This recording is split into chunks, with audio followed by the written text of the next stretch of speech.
Hey guys, welcome to Picksburgh. You are here with the Entrepre-Doers, myself and my co-host Tommy the Bargain Effect. Welcome. Good morning. Glad you're all with us. I'll take a minute just to say hello to some people in the chat. First person with us today was Craig, Landshark Picker. Good to see you, Craig. You got them brownie points. We got DC Sales here. We have Justin Jacobs. Good to see you guys. And we should have some more people funneling in. Hey, Myra Elaine, good morning to you. Glad to see you with us. Moronic Pest, what's going on? Michelle Lathan, hello. Glad to see everyone popping in the chat. It's good to see. For sure. So it's always good to see our early arrivals. Yep, absolutely. Craig wants to know, how does he redeem brownie points? Tell you what, each brownie point you earn, if you ever see me in person, it's good for one crisp high five. Kelly, the Ecom Mom Ward, what's going on? Good to see you. You're working on some shipping this morning. Yeah, I was just telling Tommy, today's like one of those weird days. Like yesterday, I worked on editing most of the day. So I only got, I think, like maybe one or two listings up. And I got all of my shipping done like as things came in, and I dropped everything off of the post office around 3:30, maybe 4 o'clock even. And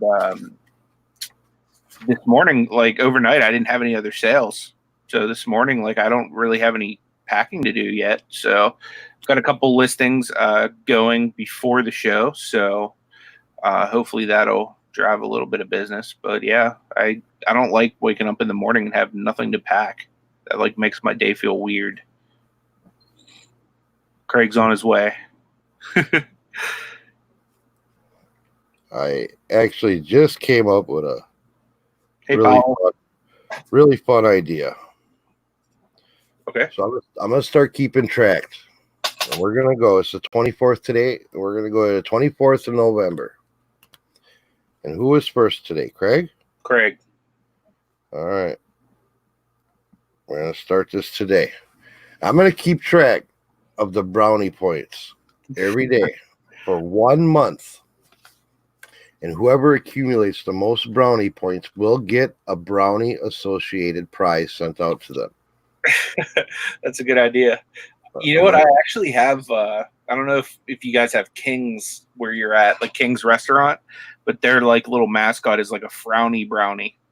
Like instead of like the Eaton Park smiley face. I don't even know if you guys have Eaton Parks where you are, but their thing is like a frowny brownie. So I probably have several of their plush that I could probably even incorporate into that. We can do like a double part giveaway or something like that. There we go. I was thinking a box of Little Debbie brownies. There you go. Something, but we'll do something brownie associated. So I got my list right here. I got Craig on the 24th, and we'll announce it on the 24th of November who accumulated the most brownie points. Maybe we can get people to race in the morning. Yeah, that'd be cool. So what's happening? Not UPS, probably USPS. But yeah, it'd be free shipping. You guys don't have to pay. Yeah, all my giveaways are 100%. I'm not gonna be like, I'm gonna give away something, but you gotta pay.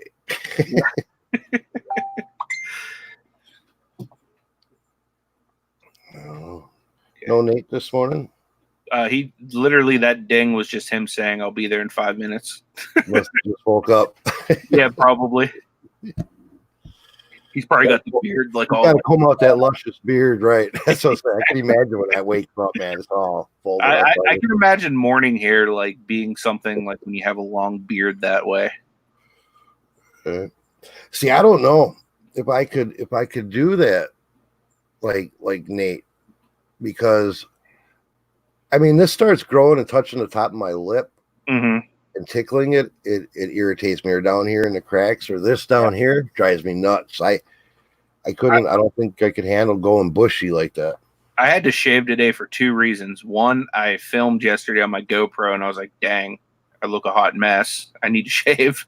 And for 2, I was like starting to like when I eat, like it feels like the mustache hairs are going in my mouth, and it's like gives me that like puby sensation and like makes me like lose my appetite. I know you probably didn't need to hear that part, but yeah, that was a little much. I'm sure the dudes out there know what I'm talking about, and probably some unfortunate women. See, that's what hit me. I was like, I bet you don't really mind pubes in your mouth. I didn't mean it that way. I just meant like yeah. facial hair type thing, you know, because there are some women that are prone to, you know, grow facial hair. Grow mustache, man. I used to notice like she had like a full blown mustache. Yeah. I was like, wow. I mean, like it was dominant, you know. Mm-hmm. I'm like, wow. If I was a woman, I'd probably be, what is that, electrolysis crazy?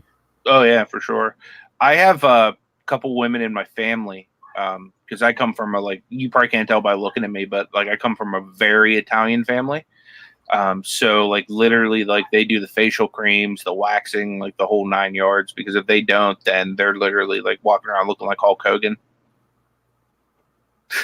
You know, back in the day when I was a younger, good looking fella, I used to do all that stuff, man. I used to get my eyebrows threaded. Oh yeah. You know, I did all kinds of weird shit. Yeah, I had long, glossy, silky hair. I feel like we need some pictures. They're out there, man. They're out there. Right after the show, I'm gonna go stalk your Facebook account. Yeah, I think my Facebook only goes back about 8 years. Well, then I'm gonna look up your MySpace. Now MySpace is where it's at. Nice. MySpace has got the old one. So I seen you got yourself a Reese's cup yesterday. I did, yeah. It's right here. See, now we really match. Look at that. There's nothing in it, but here we go. I figured something out. I figured out why. There you go. I figured out why you're such a big guy, Anthony. Is it because I like food? I was listening to you and Kelly yesterday, and how your entrepreneurship started. Mm-hmm. And I was listening to like, well, this is why this is such a big guy. You know, his mom took him, bought him all these Jolly Ranchers, and you know. Yep, that's how my whole family was too. Like my grandmother, like she was like hardcore straight off the boat Italian, and she made everything from scratch. And like you'd finish one plate, and she'd be like, "No, you're not done yet." And she'd be, you know what I mean? Like I don't know if you've ever been around. I mean, you're Italian, so you probably have some family members like that where they're almost offended if you don't like take down all of their food. Yeah, if you don't gorge yourself, do you feel there isn't good enough for you? You know. Yep. So that's how I grew up. Dude, did you have to brush your beard? We were talking about that. No. I just literally woke up. Is morning beard a thing? For me, yeah, because I play with my beard like I'm thinking. Like do this. Yeah. So sometimes I have like little like dreadlocks, like nice. Like I can literally like finagle this thing a little bit if I wanted to. So you wake up looking like Davy Jones. I look like probably something like that, yeah. Nice. So I got a buddy. He's got a beard similar to Nate's when he just lets it out, but he takes it and he puts it in like 2 braids. Oh, that's cool. Down like that. And I always thought he reminded me of a goat when he does that. That's cool. Or he'll do the single one in the center and look like, who is that? Captain Lou? Oh yeah, Captain Lou Albano. Yep. Oh, he'll do that. Sometimes I'll brush it out and it just looks like just sticks out like this, where it's like. So do you have to use all the oils and stuff? I use a little bit of like beard oil and stuff. I don't go too crazy with it, but I do a little bit just to kind of help it with its, I don't know if I even left, but I had a bunch of beard grooming kits. I might be out of them now. So I can send you one. Actually, I don't need you. I'll see you this weekend. Yeah. Well, me and Anthony were talking about right before you jumped in is like you got yourself a nice big juicy Big Mac, and you take a bite. Doesn't this bother you up here? You know, like curling into your mouth, or getting all your sauces on there, and sometimes last night actually, like piece of my hair or whatever like kept doing that. So what I'll do is I'll go back and I'll kind of like trim my line up, for my mustache or whatever. But yeah, it's I think Dee wants to get on the topic. Yeah, she does. Yeah, so essentially, guys, the topic I chose for today is making something out of nothing. Yes, it's all of the above that you listed, Dee, but it's also entrepreneurship, because I don't know any business that started from something. The majority of people that start business start from nothing, at least in my opinion, my experience. Every business I've ever been a part of started from just a pipe dream. Yeah, an idea. If that makes sense. Hold on 1 second. I'll be right back, guys. Sorry. Sure. Second. But yeah, I agree. Every business starts with an idea. Mm-hmm. So I can kind of get a little bit more in depth. Like I'll talk about a few that I've been a part of. When I was in college, I started my own freelance company. So I would do freelance work for people. And, I would do different types of freelance work. And I did that for a couple years just on the side. It was kind of like my side hustle, because I didn't have the greatest jobs being in college. So I would do freelance work. And that was something that kind of helped me get through. I lived at home during college, so I'm not even going to front like I was trying to pay bills or anything like that. Mama took care of me, but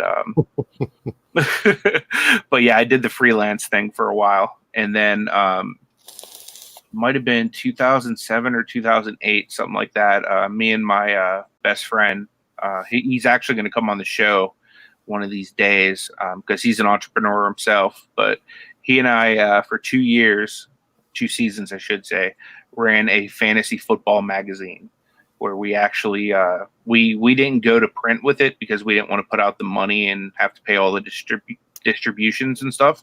But we were an online only magazine where people could show up and read all of the articles and everything like that. And we had it in like PDF format. We had the thing where we would like answer like people's fantasy football questions and all that kind of stuff. So basically it was like something we did as a hobby that became extra money for us, like side money. And I got into professional wrestling, and after watching how promoters and bookers and a lot of people ran shows, I actually partnered with a guy and we started our own wrestling promotion in Weirton, West Virginia. And the reason we went to West Virginia and didn't keep it in Pittsburgh was there's a lot less legalities involved in the state of Pennsylvania as far as the athletic commissions involved. You don't need as many licenses or any of that stuff. So it was a lot cheaper to run shows in West Virginia. So I had my own wrestling company in.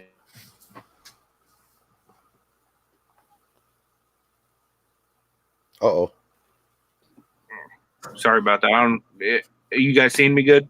Yeah, now we are. You froze for a second. Okay. So anyway, the guy I partnered with. Oh. You did it again. Oh.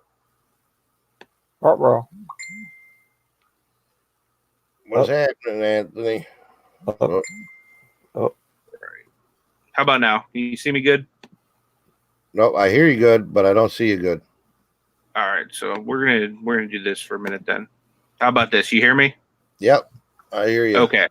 So anyway, the guy I was partnering with to do the wrestling company, he still runs wrestling shows, around the area.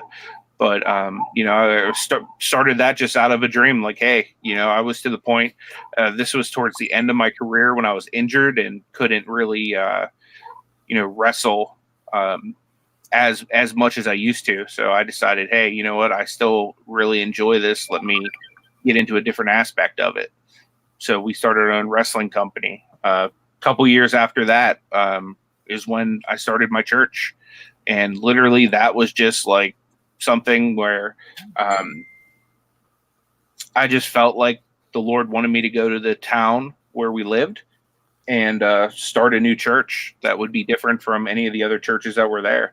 And literally we started with a Bible study in our house, and we just kind of grew it from there to the point where we could actually afford to go buy a building and, you know, run like a actual church. So that started from nothing as well, you know, and that unfortunately, you know, ended due to, you know, the network I was a part of moving a lot of their business out to California and me kind of being under their, you know, to their will pretty much, essentially. And then with reselling, you know, this whole business I'm a part of now, it literally just started cleaning out my basement and going to flea markets, and then eventually seasons turned and I started doing eBay, and here I am today, over a year later, and still going strong and just scaling and moving up to. I don't know that I announced this anywhere, but Mama's chat yesterday. But I officially got approved for Amazon yesterday, shortly after this show ended. So now I'll be on 4 platforms online, like actually the 4 major ones. Plus, I do like local stuff too. I don't think I'll ever stop with the local stuff, but the reselling business is continuing to scale, and every single business I've ever been a part of started from nothing. I don't know if maybe you guys want to go through and kind of just talk about your entrepreneurial history or anything like that. Just kind of how you've taken, you know, you bootstrapped it all the way from ground zero type thing. Yeah, I'll go real quick because I actually have a doctor's appointment I forgot about, and I might have to be leaving shortly. But basically, I was hard at work, and I always sold stuff on Facebook Marketplace here and there when I found a good deal or something to just make a buck or two every once in a while. But I was watching YouTube, and I stumbled upon Global Voodoo and a couple other people, and I was hurt, and I was on workman's comp, and I knew I was going to be out for a good bit. So I was like, there's got to be something I could do to help make things, a little bit easier for the family. So I'm watching his videos and stuff, and I see him going into Goodwill, picking up clothing and, stuff for like very little money and making $15, $20, $10 an item. And I'm like, I have all this free time, you know what I mean? Because I'm not working. I'm just sitting at home. I can go to garage sales. I can go to, Goodwills and stuff like that. And so I started doing that. I mean, I watched a lot of videos and stuff like that. But, like at first, like I didn't just dive in just after one video or whatever. I watched a little while or whatever. And I'm like, okay, I know I can do this. And not only that, I had to get some money together for my, I had taxes coming up on my house too. So, that was like I had 2 months to get like $3,000 together. So, and still be able to, pay bills and take care of the kids and everything else with the little money I was getting from workman's comp. So, so basically I had no choice but to, hit the acceleration on, reselling. So started doing that. And, next, things were going pretty good. I got back to work, and after like Christmas for me in fourth quarter was a little bit,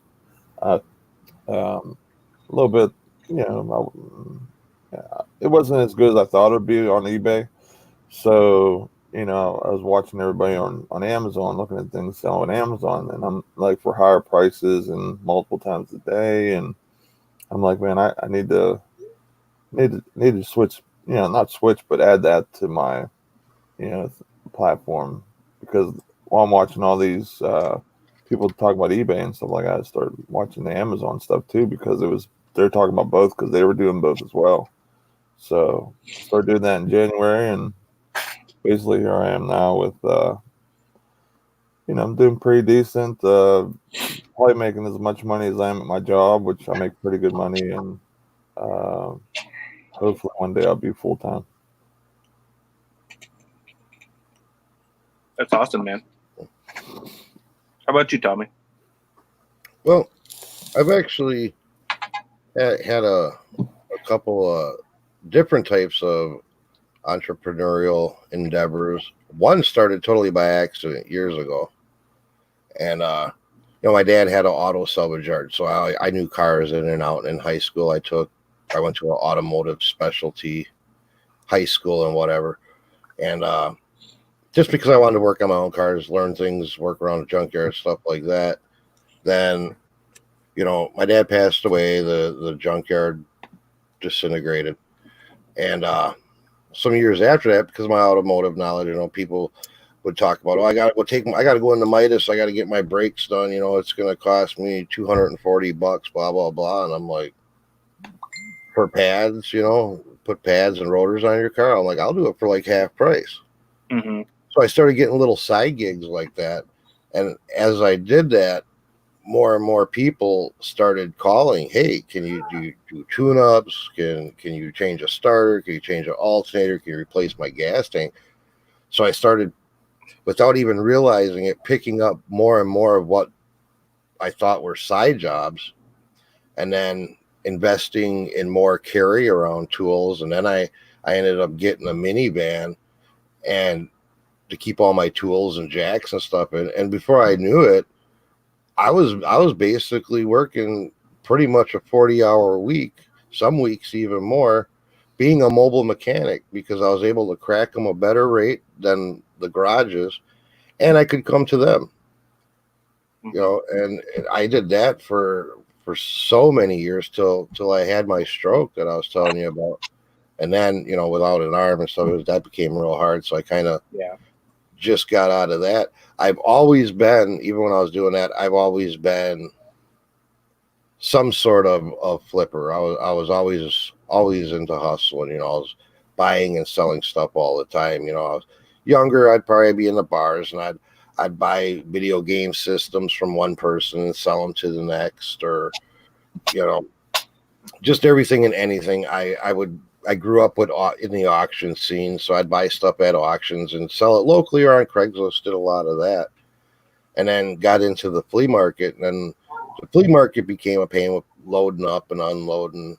So I was like, I got to find a better way to sell this stuff all in one place. I didn't want to use the Facebook Marketplace for the small stuff that I was only making, $10 on, because can you meet me here at this place? And then you go to meet them and they never show, and they'll call now that $10 that I thought I was making, I just wasted in over an hour waiting on them for them not to show up and the gas to get there and whatever. So I was like, I got to find a better way to get rid of all this small stuff from the auctions. So that's basically how I got into the eBay thing. It's just a place to unload stuff that I did that wasn't worth me leaving my house to meet up with somebody, because I didn't want to bring strangers to my house. Mm-hmm. And it wasn't worth it. So then I was like, well, I'm gonna start dabbling. And I sold on eBay many years ago when I worked at Milwaukee PC, and I used to sell a lot of their throwaway stuff on eBay, but nothing on a serious level. Yeah. And then as I was doing these little sales, these $8 and $10 sales, and I was like, there's money here. And I started buying more and more, and then I was like, well, now I should probably go legit. And I went out and registered it as a business and got all my tax stuff in order and all my business stuff in order, and here I am today. Yeah. Both of them kind of just came out. I didn't have in my mind at any particular time, I want to be an eBayer or I want to sell online. It just kind of happened, just like being the mobile mechanic. It just kind of happened. Yeah. I know a lot of entrepreneurs and people that start a business, they have a thought in mind. This is what I want to do. This is how I want to run it. This is where I want to be located. This is what I think I can make in money. I didn't have any of that in either one of them situations. It's just, I started doing something as a hobby or an outlet for something else, and then said, oh, this could be a business. Yeah. That's awesome. One thing that I always love about, like, even when you're starting out, like how I did, you know, not how I'm still doing it, you know, working. The one thing that really stuck with me watching like the videos for people and stuff was, you know, like people talking about like, you know, financial freedom. Like me going to work, even right now, and even if I would get fired or they would close the business or whatever, I would not be like totally screwed. You know what I mean? Financially, or like, oh my God, like, what am I going to do? Like, Yeah. that makes me as a man and a person that brings in, you know, all the financial, you know, money in our household, you know, it gives me, you know, some sort of like, oh, okay, I'll be okay, or we'll be okay. You know what I mean? Like, just having that feeling and not having a company like the last one I worked for, you know, 10 days before Christmas, just deciding, you know, not because of your working ethic or anything you did, just say, you know, 40 guys, I'm gonna let you go. You know what I mean? Like, just for no reason, it's crazy. You know what I mean? Like, you work so hard and everything like that, and they just let you go because they just don't need you anymore, or they had you as a temp and that's it. You know what I mean? And so for me, it's priceless just having that feeling, and that, you know, that's what really stuck in with me on these videos and stuff. That was awesome. One trend that I've really seen in all three of our stories essentially is we all basically it's almost like regardless of what we were doing, we had that like knack towards like the entrepreneurial side of things, and that's what I love about eBay, specifically out of most of the platforms, is it gives you your ability to have your own store, to run your own business. Not that other platforms don't, but I just really think that eBay embraces the small business owner, and really just gives you the tools to scale and all of that. But I was kind of going through just like kind of reading what other people put in the chat and kind of how they got their start.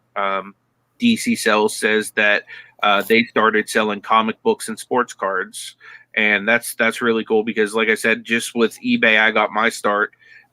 Essentially, I did clean out my basement to get my payroll or not my payroll, but my cash flow rolling. But I've been on eBay for years selling Pokemon cards, video games, just because that's what I was into. So it's cool to see what people kind of started doing. Myra says it definitely helps having zero overhead and free inventory. Absolutely. That's the best part about working from home. Moronic Pest started 20 years ago making a website to sell toy cars before he ever even started on eBay. So that's pretty cool. I'm just kind of going to go through the chat a little bit and see what other people were saying, because I think it's cool to kind of see everybody's story, kind of how everyone started and what kind of different adventures you've been through. Like, for example, I know Craig Landshark Picker, he didn't type it in here, but he does a lot of different computer type stuff for people, like whether he builds apps, websites, or any kind of stuff like that. You know what I mean? So like that's like another type of entrepreneurialism. Like, he doesn't have to fully rely on eBay, Amazon, any of those platforms for a living, because he has these other skills that he can almost work as like a freelance or an independent contractor, if you will, on certain types of things. And I really just, that's what I respect so much about this community. And that's the thing, like I've noticed, I don't know if you guys have, just like the stigma of somebody who sells on eBay full time. You know what I mean? Like, people almost sometimes will think you're more of like a cellar dweller. You're someone that just sits in the house, not so much a legitimate businessman who is an entrepreneur, because I firmly believe that to be successful doing what we do sometimes takes a lot more hard work, determination, because you constantly need to have the source the sourcing coming through. Like, and sometimes, like, for example, like in cold weather towns like Pittsburgh or Wisconsin, where Tommy is, like it gets a lot harder to find the good stuff year round. So you got to put in a lot more hard work. I mean, just think of the research, you know, some people have to do. Like we were talking about yesterday, you know what I mean? And I slipped up and said, you know, people were lazy ordering stuff on Amazon. You know, not even thinking in the back of my mind, like, well, yeah, some people have to like drive X amount of distance just to get to a Walmart. You know what I mean? Like in my world, that's just like that's like mind blowing. But like, yeah, there's still a lot of people, even in the United States, that have to drive long periods of time just to get this anywhere to source. Like, for example, Tommy, like he has to go all the way to Appleton to have like a good sourcing trip. Yep, you know what I mean? So, but I mean, I could drive 20 minutes in any direction, you know what I mean, and find thrift stores and, you know, places to do RA and stuff like that. So there's a lot of hard work that a lot of people are putting in, and I just really you know, I just honor the resale community and people that sell on eBay and these different online platforms as entrepreneurs, because I know for, you know, we all have somebody in our family that goes, oh, this guy sits at home and lists stuff on the internet all day. You know what I mean? Like, and if you don't, like, that's awesome. Like, kudos to you. But like, I know like a lot of us do. Like, this guy literally just sits around and lists crap online and doesn't really, you know, get out there and work for a living. But a lot of people don't understand what we do. And that's what I love about doing YouTube, is we can kind of bring, I don't want to say notice, but I'm trying to think of the word, exposure to what this actually is. You know what I mean? Like watching some of the bigger guys, like I've seen like Lonnie, Justin, Cincinnati Picker, Bearded Picker, like any of those guys, like, you know that they work, like they work their butts off. You know what I mean? And I just think that that's something real good about sharing the journey, is you can see, you know, kind of the hard work and what this actually entails, more so than, hey, I just sold this, and this. And I just think the stigma is that we just sit around waiting for stuff to sell, but they don't see like the sourcing aspect of it. They don't see the listing aspect of it. You know what I mean? They don't even see the packing aspect of it, like how difficult it actually is to pack certain items, or like several items. Like I've spent several hours packing on certain days just because I've had so many orders going out, which is a good problem to have. But I gotta get rolling, guys. I forgot about this appointment or whatever, but all right, bud. I'll try and come back because it's usually pretty quick or whatever. It's usually in and out. But all right. If not, I hope everyone has a great day. I just made a sale too, so there's two sales going on for me today. So it's double my average. So have a great day, everyone. If I don't come back and make that money, see you later. Catch you later, man.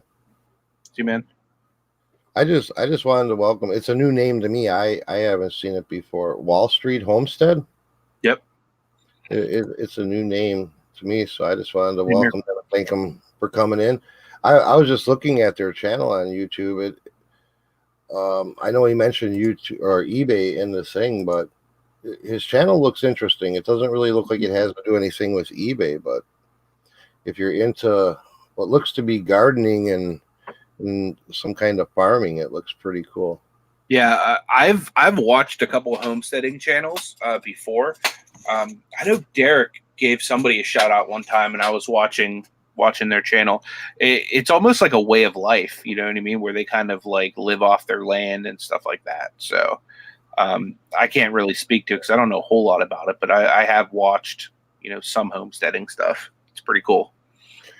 We do. I mean, that was one of our thoughts that me and Destiny wanted at one point. I mean, she still talks about it. Me, I wouldn't have time for it, but you know, when we were looking at houses and stuff, we looked at like these little micro farms, I guess they're called. You know, where it's like just a personal size farm. Yeah.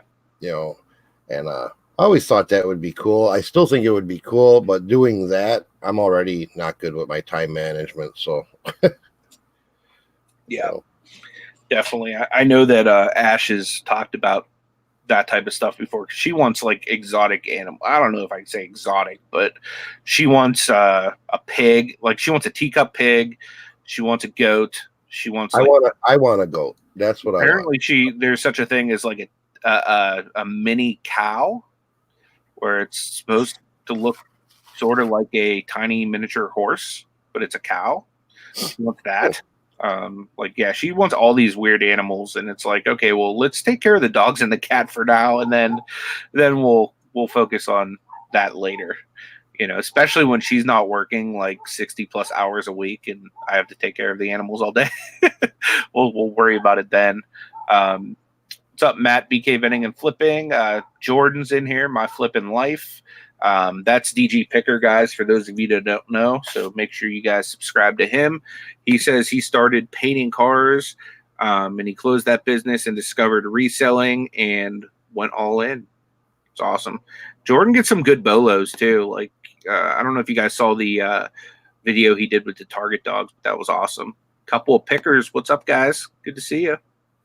Gate City Picker Paul's here. He says he started selling sports cards on eBay and locally 20 years ago. Put minimal effort into it. Only started focusing on it 2 years ago, and almost to the point where I can do it full time. That's amazing, dude. Right. That's really cool. Oh,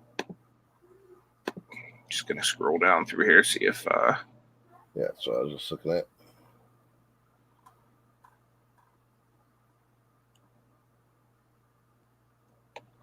Yeah, but anybody else wants to kind of share your story or anything like that, like kind of how you got into this reselling, maybe like, you might have started selling candy when you were a kid like me, just because you realized that all the other kids in the homeroom wanted the candy and they were willing to give you their lunch money for it.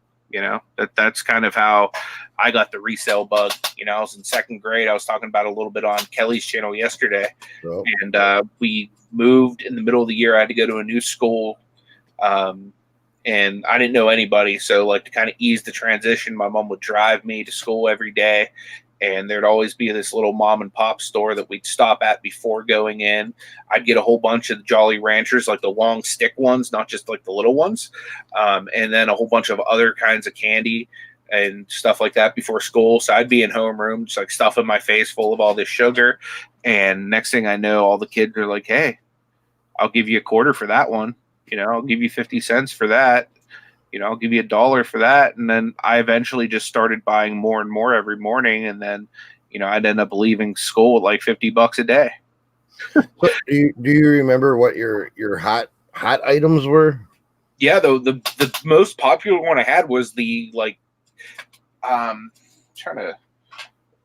it was like the stick Jolly Rancher. It wasn't like it was kind of like a size of like a long airhead. Yeah. I remember. See, I did the same thing. My two hot sellers were Now-and-Laters. Mm-hmm. Yeah, I used to burn through Now-and-Laters and the Little Debbie snack cakes. Okay. Yeah, I used to buy them by the box and then sell them off in individual packs. Mm-hmm. Those always went real good. Yeah. Hey, Perla, good to see you. I'm glad you're here with us. Sandollar, good morning. Veronica, the cherry picker. She formed her own babysitting club in middle school. That's awesome. There you go. Yeah, I used to started with the candy, and then I used to this is gonna really date me, but like in third grade, I used to like kind of hustle pogs. You guys know what pogs are? You used to like stack them up and hit them with the slammer. So I used to hustle the pogs.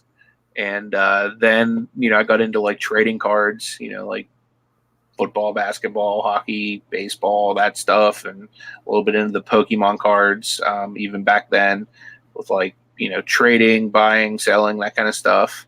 And then even, flipping video games a little bit in like middle school and stuff like that. But that was mainly for my personal use.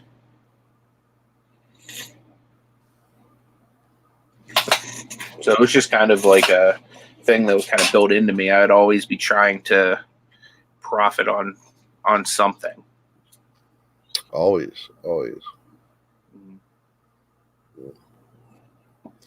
Dinomac says he discovered eBay when the original Cars movie came out. Where'd it go? There it is. when the original Cars movie came out, my sister asked me to pick her up a Chick Hicks diecast if I saw it at Target. She said she didn't want to pay $45 online for that car. So yeah, it must have been going for better money online than that's where you make the money on the retail arbitrage. Yep. Jordan said during the winter he'd walk all over town, shovel driveways and sidewalks when he was in grade school. Yeah, that's a great way to make money. I love when those kids come knock on my door.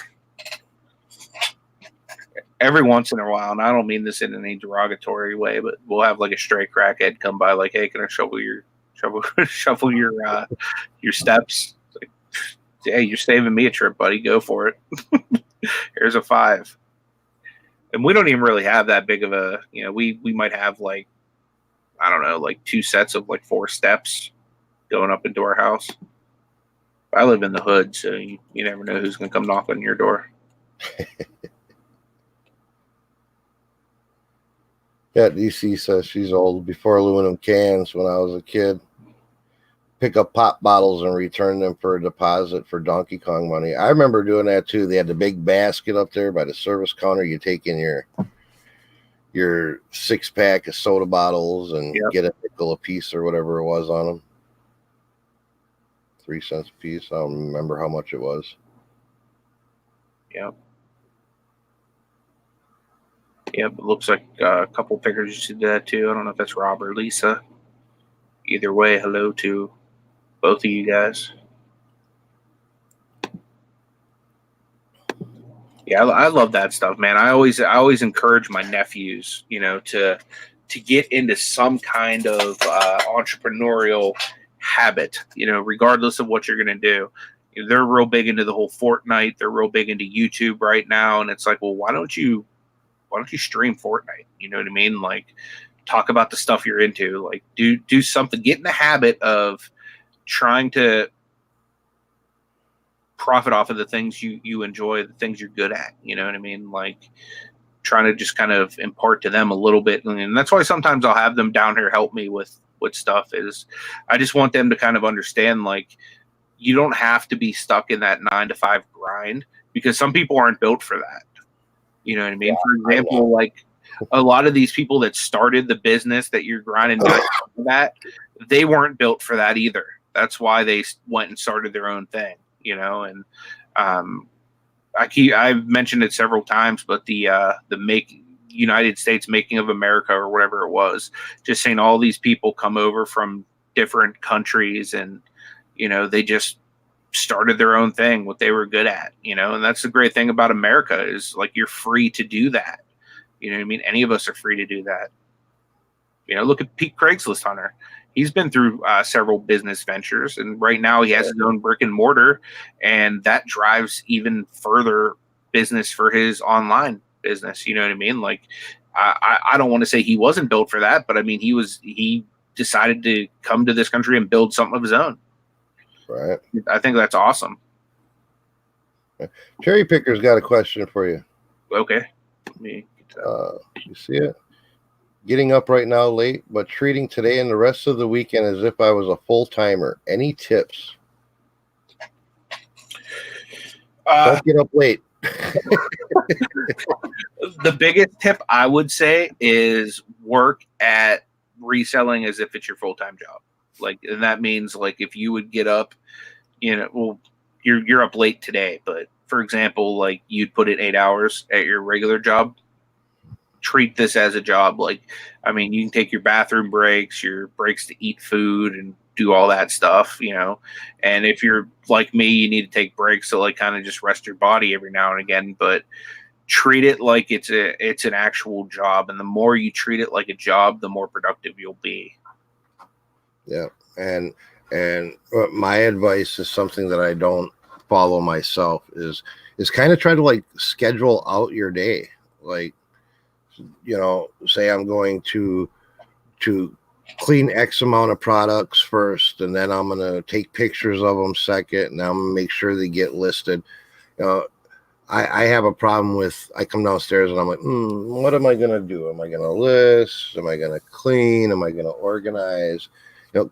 approach it with a plan, because when I do that on a rare occasion, I am much more productive during the day.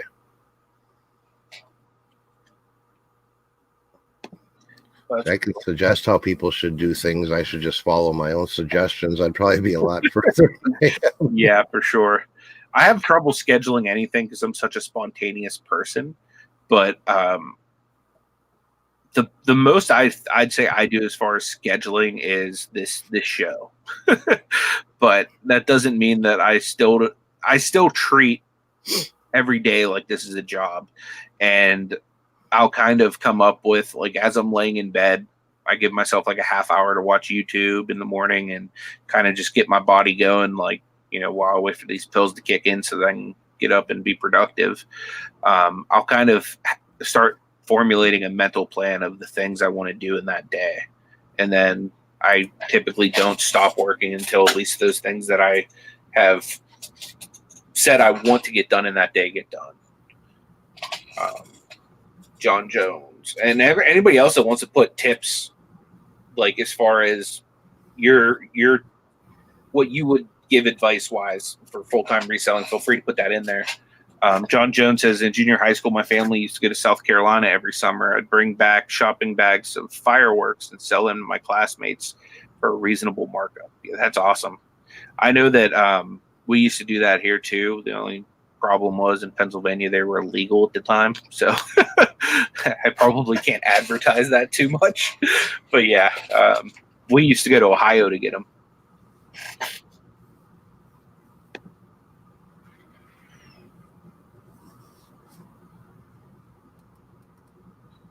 Well, that's cool. Used to raid construction sites to grab bottles for return. That's awesome. Yeah, that's a smart thing. I know a guy who will literally go all around town, and he'll literally go through all the public garbages and just picking up cans and stuff, just trade in for aluminum. Where was the one I just saw? It was kind of cool. Then I got distracted. It was about, here it is. A couple of pickers. My first business was Super Scoopers. We scoop the dew so you don't have to. Pet waste removal. Made good dollars. That was back in the 80s, early 90s. It's a good idea. There's a lot of people that I know would take advantage of that. No, actually, our kids' aunt, they were complaining about how they got to pick up nobody does it. Nobody picks up the dog poop until they go to cut the grass and it slings it everywhere. Yep. I don't know how that goes.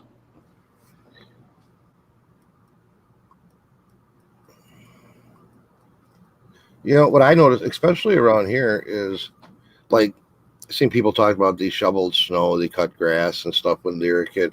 Kids don't seem to do that anymore. And I don't know if it's because kids just don't do that. They don't have that ambition anymore. Or if it's because of parents like us, because like Joseph wanted to do that. Mm-hmm. But I don't trust them to go walk a couple blocks away anymore and be safe and go knock on somebody's door and say, hey, can I shovel your snow? Can I cut your grass like we used to? And yeah, I mean, that would be a concern, especially depending on where you live. Right. So yeah, I mean, it could be a mixture of just, I would say we're in the age of kids not wanting to be outside anymore too, where they, for example, my mom's on vacation with my nephews and my cousin, and when faced with the opportunity to stay out late and go to some shops and some different shows and stuff like that, or going back to the hotel and playing video games and watching TV, they chose to go back to the hotel, play video games and watch TV. And it's like, dude, you're on vacation. Like, you could literally go home and play Fortnite all you want, like, the rest of the year. But rather than going out and experiencing something new, you want to run back and play Fortnite, And I think that we're in that kind of generation where kids would rather do that than be outside having fun. Which I'm a big gamer too, so I can't really, say I'd rather be outside. But if I'm on vacation, you better believe I'm trying to get out there and do everything I can. Needless to say, I do bring my Nintendo Switch with me when we go, though. Our kids used to want to be, well, they still do. They want, if you could let them be on their tablet all day long, all night long, they would, but I'm like, you better get outside and play and use your imagination, because we're real strict on the amount of tablet time and game time that they do. You better go do something constructive, even if it's wrong. I don't care. You're not sitting on the tablet. For sure. Wall Street Homestead says, I remember collecting aluminum cans as a kid, mowing lawns, day labor for local farmers and ranchers. Yep. I remember before I was even of working age in the state of Pennsylvania, I used to always pick up different types of jobs for people. Like, for example, there was a mom and pop's market near where I lived at the time. And like, I'd be the person that like cleaned and swept and basically did the grunt work for them. And they'd give me, like $5 an hour to do that, and it was just kind of like an under the table, like, like we understand you're not a legal worker, but you're showing some ambition, so we'll hook you up type thing. But I used to do all kinds of stuff like that just to make a little extra money growing up, get the things I wanted to get. Yeah, my early teen years, talking 12, 13, 14, stuff like that, before I could like legally work. Because my dad had the auto salvage yard, he knew a lot of people that had businesses, because they had traded parts for services and stuff like that. So I made a lot of extra money when I was like in my early teens.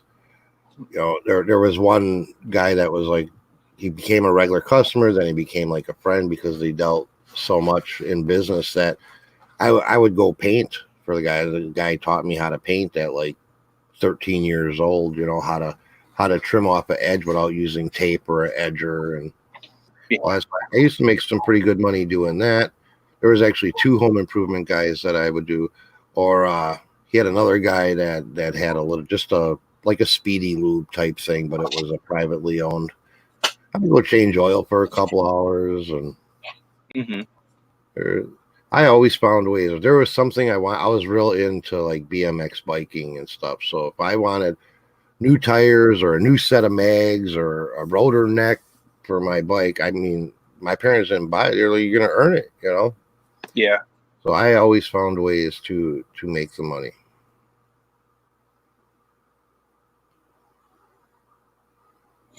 Oh, that's cool. Kelly, Ecom Mom Ward's husband worked as an umpire to make some extra money.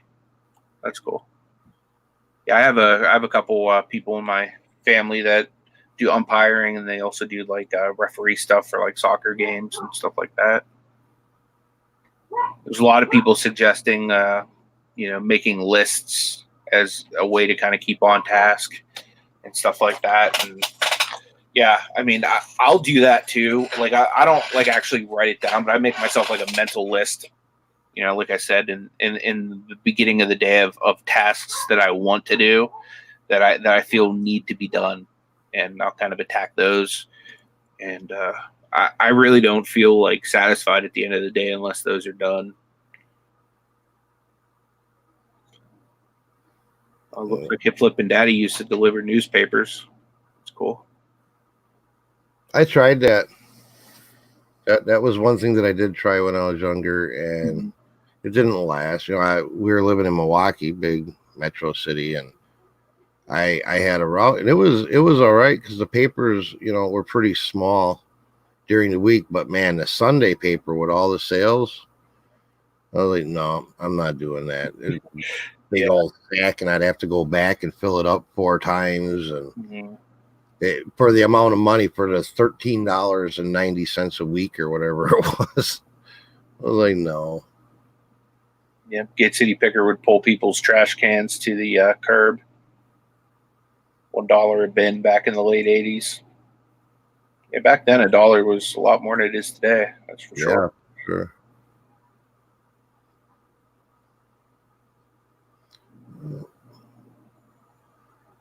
Yeah, Kelly says she knows someone who started a trash can cleaning business. He has a special truck that cleans out the inside of trash cans. That's cool. That's outside of the box too. You know what I mean? Like, because I've never really heard of somebody offering to do that. But yeah, trash cans can get pretty nasty on the inside, and they can really start to like stink up your yard or whatever. So that's really cool that he does that. One thing I would do, I say this all the time, that if I had better physical health, like I'm not an unhealthy person, but I have a lot of like injuries from when I was a professional wrestler, that would prohibit me from doing this. But I would love to do like a clean out business, like a 1-800-GOT-JUNK type thing, where people would pay me to come take their stuff, and that would just be amazing. Like it would be like free sourcing. So if I was more able bodied, or once I get to the point where I can scale this enough to hire employees, I'll probably get into that, just because it's free inventory. Hey, what's up, D? Good to see you. In case you guys don't know, D has a show right after, typically shortly after we're done at noon Eastern time. Go check her out, flipping particles. Gate City Picker says our boys tried like hell last summer to find odd jobs. They couldn't find much work. 2 13-year-old boys willing to work, but no one would hire them. Yeah. To send them over this way, especially in the summertime, because I got so much outdoor yard work that's neglected because I just don't take the time to do it because I'm trying to focus on this. I could put them to work. Even with having 2 kids myself, my kids just don't do it right. You remember how I said I didn't have anything to pack today? That just changed. Check this out. Nice. Do that. Oh, what is it? CM Punko 2. Oh, Funko Pop. Holy cow. Yeah. Sweet. This sold for over $100, guys. Wow. Which is awesome. Happy with. This is the thing that I had the clickbait title. I found $100 sitting on the shelf at Goodwill. It just sold today. Just now. Huh. So yeah, it's actually over $100 sitting on the shelf. So that makes me happy. Now I have something to send out, and that won't make it hurt as bad when I make a Disney payment in about an hour when I head upstairs. All right. Wall Street Homestead, thanks for joining us. Yeah. Have a great day. I'm going to watch some of your videos probably after. They look interesting to me. I subscribe to your channel, so maybe one of these days we'll have you on and talk to us about homesteading. Yeah, for sure. That'd be cool. I would love to become as self-sufficient as possible, you know, as far as like growing my own vegetables, and because I hate like canned good and processed food. I would love to grow my own fresh vegetables and then can them or blanch them, freeze, whatever.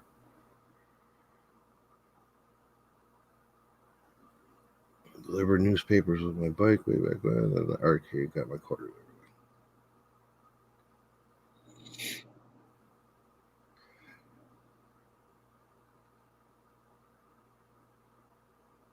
Yeah, so we don't give our kids, no man, we don't give our kids video game money, but they do got to work for me to earn tablet time. we don't. Are arcades even a thing anymore? I mean, I know they have like Chuck E. Cheese and Dave and Buster's, but like we had actual video game arcades. That, I mean, is that still a thing or no? Anywhere? Not around here, it ain't. I mean, we still have some in Pittsburgh at different areas, but it's not as widespread of a thing anymore. I mean, like our malls used to have arcades in them, and the movie theaters used to have their own little arcade room, and then there would be, we had, what was it called? Something Castle, and it was probably the size of, I don't know, a big Walgreens, you know, and it was just arcade game after arcade game. And that's all they had. I think they had like a little concession stand, but It wasn't like a restaurant, Chuck E. Cheese, Dave and Buster's type thing. Hey, what's up, Pat?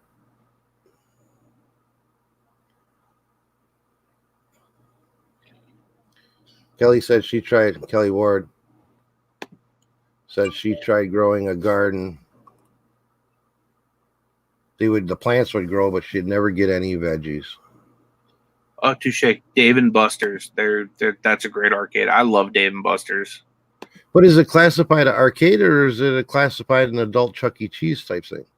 What was in Chuck E. Cheese arcade? No, Chuck E. Cheese is a restaurant with games. Okay, I don't know. I mean, I don't know. Like when I was a kid, they just had arcades. You went there, and they might have had like a concession stand, like a movie theater popcorn stand, but yeah, you couldn't get like a meal or not. It was there to make money on the games. That's what I don't see anymore. I don't know. I consider it an arcade too, but I mean, it's also a restaurant. So yeah, I see your point. I don't know. And like I say, we'd go to the mall, and your parents would drop you off at the arcade so they could go shopping. And it was just one of the store slots filled with arcade games and air hockey tables and stuff like that, Yeah, now there's the one, just a couple in front of it, out in the Walmart lobby. The claw machine that they charge a fortune for. I know. I love arcades though. Like I'm still a nut for that stuff. That's why like literally every birthday I make Ash take me to Dave and Buster's. That's like we go there every year for my birthday. Oh, Pat did a video on video arcades. Nice. I checked it out. See, I can't play the games nowadays. I'm too old or they're too complicated for me, man. Unless it's like a racing driving game or something. I can't. There's just way too much going on the screen for me. Yeah.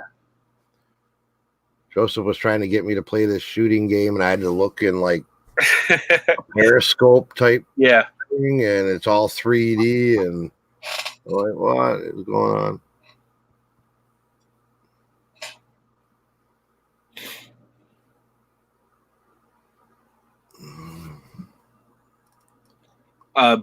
Dee does, Paul. She does it at noon Eastern Standard Time. I'll tag her just so you can check her out. See, Justin Jacobs says they have a few, but they're considered retro arcades because they were just arcades.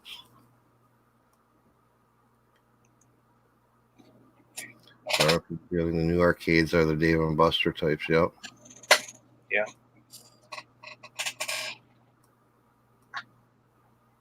So sticking with the other kind of making something from nothing, what are some items that you guys would say that you've made good money on that people wouldn't think to sell?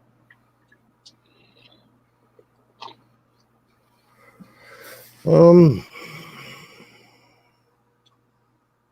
don't know. See, because I look at everything as potential money, so it's hard. I mean, I have had things that I didn't think were worth stuff that sold for way more than I expected, but I think I have the theory that everything's worth something to somebody. It's just trying to connect that item with that person. Yeah. What's the saying? One man's trash is another man's treasure. Yep. So I just look for the man that's going to find this as a treasure. Yep. So vacuum cleaner bags. Kelly is absolutely right. I make a killing on vacuum cleaner bags that our thrift store, they get them in there all the time, the old bag ones. And once a month, they have a shopping cart full of them, and they throw them in there for 10 cents a piece because they didn't sell, and I throw them on eBay and sell out every time. Yep. Yeah, that's a major bolo, the vacuum cleaner bags, for sure. Matt says sports equipment.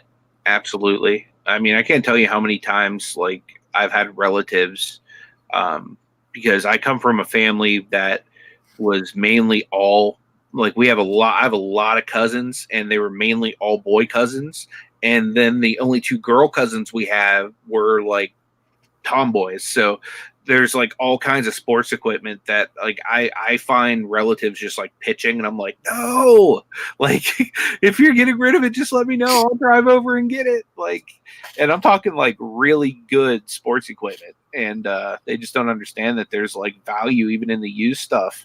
Like, for example, like baseball gloves, some of the used ones are worth more than the new ones because people want to get them broken in already. So yeah, there's big money in that. I just picked up my first baseball glove to flip from Goodwill. I paid $1.50 for it, and it's a Louisville Slugger Big Daddy something flex back fit something or another. I don't know. I've never done it. I've seen people talk about it, so it looked like it was in real nice shape, so I just ran. It looks like it's going for like $35-$40, so I figure $1.50 into 40 is pretty good. It might sit a little bit this time of year. Yeah, that's what I figured. Come spring, it'll sell. A couple pickers says crafts. Absolutely, you can sell crafting stuff really well on eBay. Jim and Tara, I gotta say, I was just talking with Anthony yesterday. I think that was about you guys. Mm-hmm. I want to say thank you. You mentioned to me that Wisconsin surplus. I love it. I actually have a bunch of bids out on there right now, and yeah, I think that's going to work out real well. That was a spot that I wasn't even aware of. Yep, those drip trays for the foremans, because you think how many people buy those used, you know what I mean, that don't have them or whatnot, or maybe they just lose them in a move. Yeah, drip trays are great. I was gonna say, I just picked up this. I pick these up all the time and break them down. I'll pick them up whole and working, but I sell them in pieces because they're worth more in pieces. But deal with a lot of the new wave stuff. And this is just the pan and the grate for the new wave. Right here. And I got it at Goodwill half price, so I paid $3 for the set. And I sell these all the time. These for about $18 and the pans for about another $18. Nice. And then if I can get the whole new wave for $20 or less, I'll pick it up. And a lot of times I find them at rummage sales for $5. But you can sell the top heating element alone for like $30. When you can't sell the whole new wave for $30 on eBay, I don't get it. Kelly's dropping some bolos. I don't see a whole lot of football equipment like mentioned in a lot of YouTube videos, but she's saying shoulder pads are expensive, rib protectors are expensive. And I used to play football, so yeah, I know that stuff can be very costly. Easton Mako bats, youth bats sell good. Yeah, I've sold a lot of Easton bats before. I have a whole tub full of bats that I'm just like waiting for spring to sell. Sewing patterns, yeah, that's definitely a good one.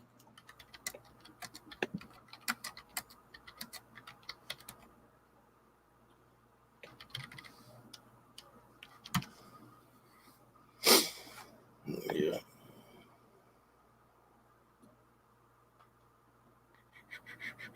For sure. Football helmet. BK sold a football helmet for over $200. Yeah, crafts. Yeah, all kinds of different coffee accessories. That's awesome. That's what I'm noticing with the. I look at household appliances. Morning, Gary. A lot different now, because I used to look at them and comp them as whole units, but if you actually comp them in pieces, I guess they're like a car. You know, once a car is used, it's worth way more in pieces than it is together. It's crazy. I got a Kirby upstairs, a Kirby vacuum cleaner upstairs, the Heritage, and I'm like, I could put it on eBay and get decent money for it and ship out this big Kirby, or I could break it down, ship it out in little pieces, and make 3 times my money. I want to give out a couple wrenches real quick. Can I have one? You already got one, man. You've had a wrench, man, for a long time. Can I have another one? I think mine's got a crack in it. So you just here, you can have this one, Tommy. That's for Gary, West Max Gary. I'm going to give Jim and Tara one. So you guys have officially been wrenched. Congratulations. That's worth no monetary value, but you can smack the troll if you'd like. You know, you go to the flea markets. You should pick up an old crescent wrench like that, and then go get that gold spray paint. I don't know why D didn't have one, but now you do, D. Sorry about that. And spray it gold so you have a gold christening wrench. I think that'd be cool. Yeah, there's a lot of you guys that have been here, like a lot, that don't have one. So I'm sorry. You don't get to see it very often, though, whenever you're doing hey, Eating with Pooh, I missed you there. Good to see you.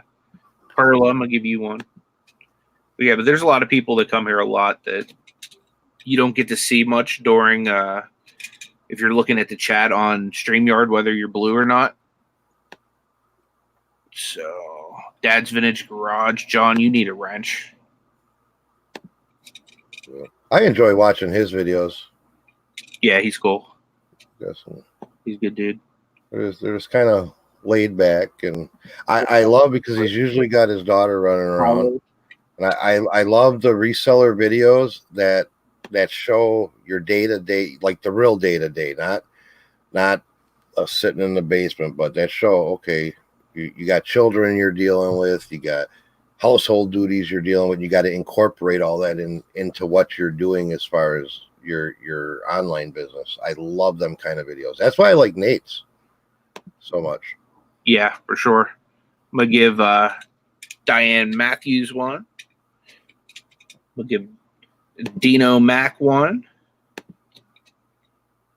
Yeah, all you guys that have been here for a long time that I just have neglected since StreamYard come out, you're all getting wrenches right now. Veronica Past, you getting one? It's a wrench frenzy. Yeah. Justin Jacob asks, Pittsburgh, where is Clayburgh from you in Pennsylvania? Clayburgh? Yeah. I don't know. Not sure, to be honest with you. I'm going to give John Jones one, too, because he's always here. So. BK Vending and Flipping says some wrenches can sell for good money. I've picked up some rigid pipe wrenches at the flea market for like a couple of bucks. I sold them for good money on eBay. Rigid is a good tool brand to look after. I like having a blue chat because it makes me feel secure. You know what I mean? Because there's a lot of times I miss stuff in chat, and having all these people that like I trust here, like to have my back. Cool. I got to give Chris one. Chris is newer to the content creating scene, but he's the old school picker. Guys, check him out if you want. He just did his first live show the other day, so you have a wrench now too, Chris. It'll probably be a long time before I have this up again where I can wrench people, so I want to get them all out of the way now.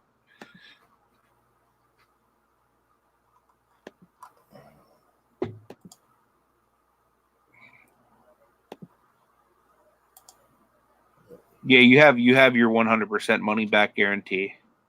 Don't worry about that.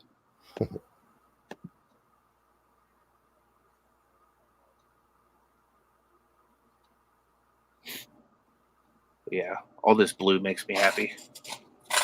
Just means I have a lot of friends present. Hey, Fishing and Picking, good to see you.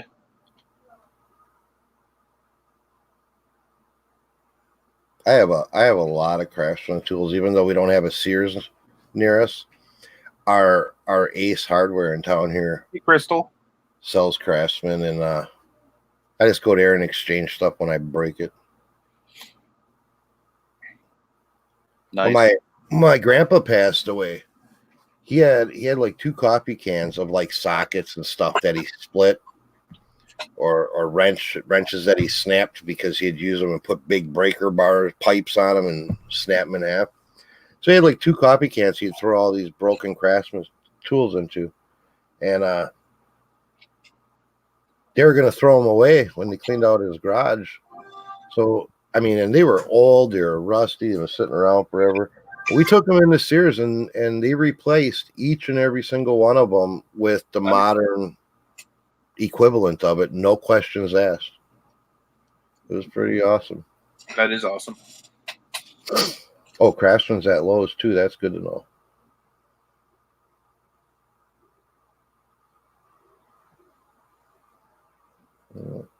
Okay, Crystal.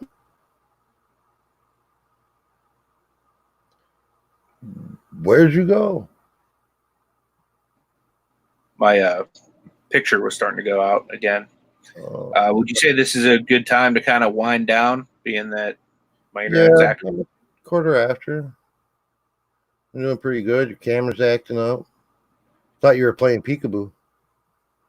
Appreciate everyone being here today. Sorry about my internet. I'm going to have to get that checked out. I will definitely reset the router before tomorrow.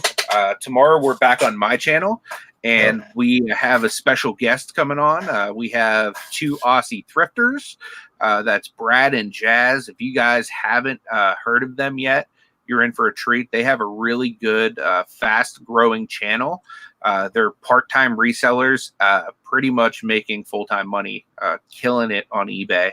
I met them through Tommy and Tracy's nighttime show. If you guys haven't been on there, they've been on the channel several times there, and they're actually, for them to come on our show in the morning, it'll be 12:30 a.m. for them, so they're staying up late for us. So definitely come out tomorrow, show them some love. I'd really appreciate it. For sure. It'll be a fun show, I think. Yep. So it'll be back on my channel tomorrow, because Friday is going to be a rotational show. Me and Tommy will just swap off every other Friday. So make sure you guys are subscribed to both of us with the bell notifications marked, and that way you won't miss any shows. But I appreciate everyone for coming back. I'm the Cheshire Cat all of a sudden. Yep. My wife would probably like me better if I was the Cheshire Cat. Yeah, everybody have a safe, productive day. Hope you get accomplished what you set out to do. Looking forward